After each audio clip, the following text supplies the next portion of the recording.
It's hard to imagine what the internet could have been like before it became what it is now. In this video, we will go over the history of the internet and how social media evolved to get to this point.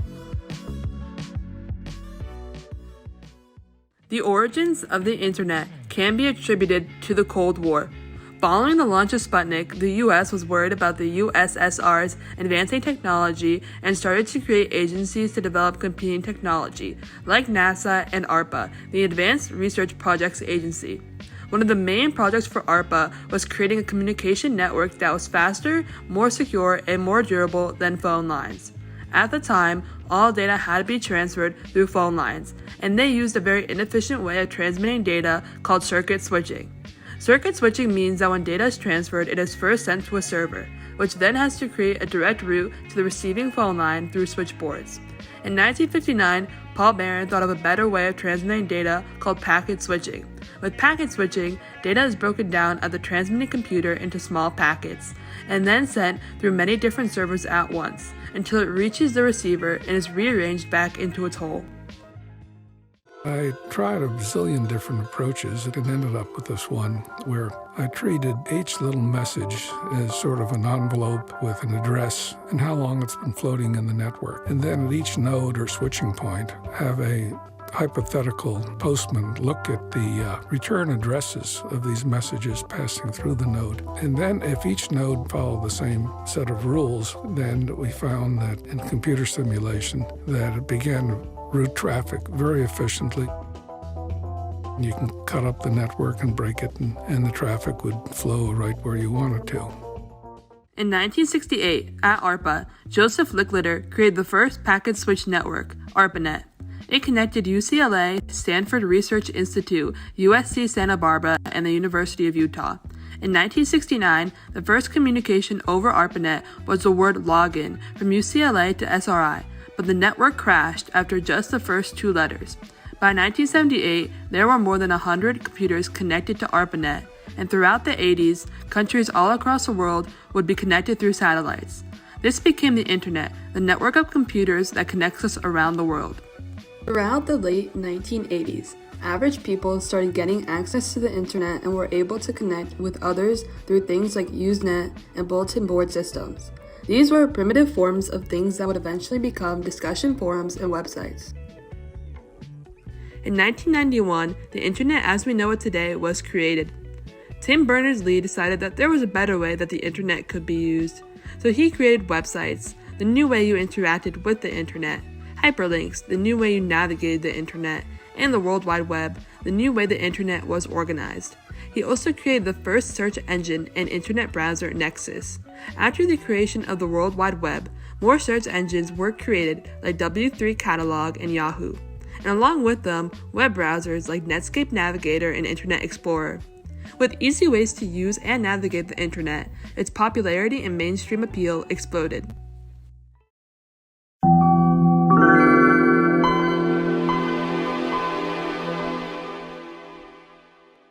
At the time, most people didn't even know what the internet was, let alone would have been willing to pay money for it. To get people to give it a try, the internet service provider America Online decided to give free internet time on CDs that were distributed in a variety of ways. Some of them were sent to mailboxes, inserted inside magazines and cereal boxes, included on meal trays during flights, as well as placed on seats at the Super Bowl. This aggressive campaign made sure that everyone knew about the internet and everyone wanted to try it. America Online, so easy to use, no wonder it's #1. After getting online, one of the most popular destinations was GeoCities, where people could create their own website for free and without needing to know how to code.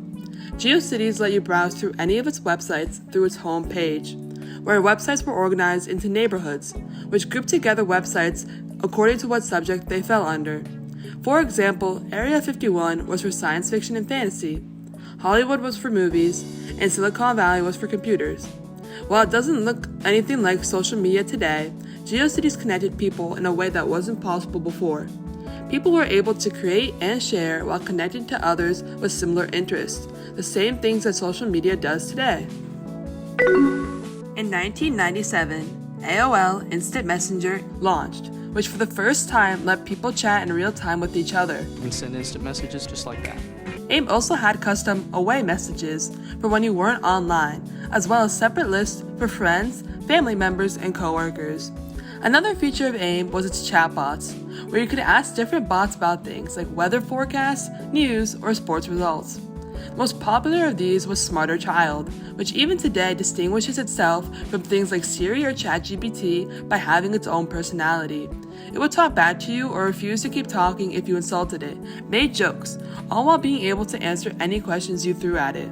The main reason Smarter Child was so successful and popular was because it felt like you were talking to a real person.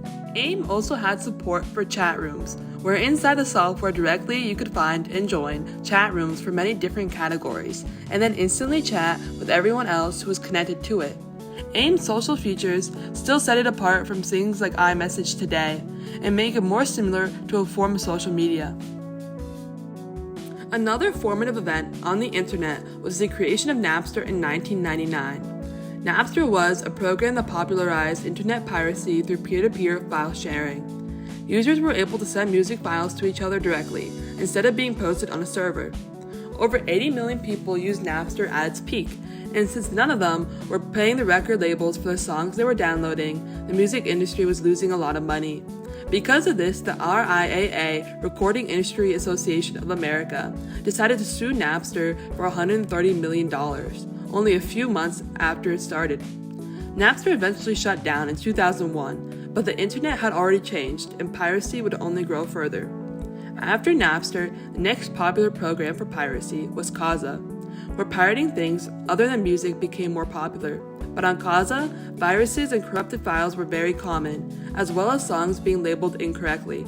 Adding upon these issues, the RIAA decided to start fighting back against the users themselves, suing some of them for hundreds of thousands of dollars. All of these issues made Kazaa much less popular than Napster was, and it fizzled out after just a few years. Created in 2000, LimeWire was the next big piracy software, and similar to Kazaa, it had a lot of issues with viruses and mislabeled files, as well as a really common prank where people would replace the song they were uploading with the audio of Bill Clinton saying, "I did not have sexual relations with that woman, Miss Lewinsky." LimeWire would last much longer than Napster or Kazaa. It lasted for 10 years until finally being sued by the RIAA for $72 trillion, before being reduced to $105 million. The mark that Napster and LimeWire left changed the internet forever, making piracy go mainstream and leading to the creation of the current most used piracy service, BitTorrent. They would also change the music industry forever. They were forced to evolve how they sold music from just selling albums and singles at one time to the unlimited streaming services we have now.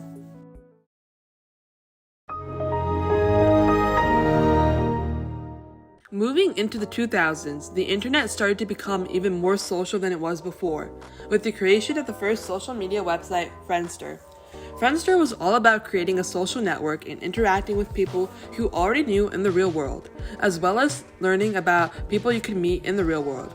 Where things before like GeoCities, internet forums, and chat rooms led to people making internet friends separate from real life, Friendster wanted to be an extension of your real social life. People had an in-depth and customizable profile pages with information about yourself, friends lists, and something unique to Friendster, testimonials, where people on your friends list could leave recommendations. The next large social media was MySpace. Launched just a year after Friendster in 2003, it put even more emphasis on customization. You could edit everything about how your profile looked.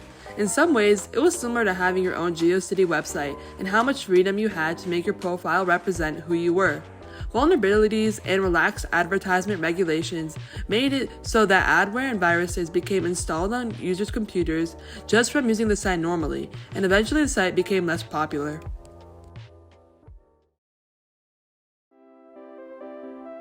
With MySpace and Friendster, the new era of the internet had begun, starting to focus more on being an expansion of your real-life identities and real social life, unlike in the 90s where people had an identity online that was essentially completely different than the real-world one. The ideas behind these social media sites would continue on to future ones like Facebook, Instagram, and Snapchat. Today, we think of social media as an extension of our social lives, but as we have explored the evolution of the internet and social media, it was not always this way.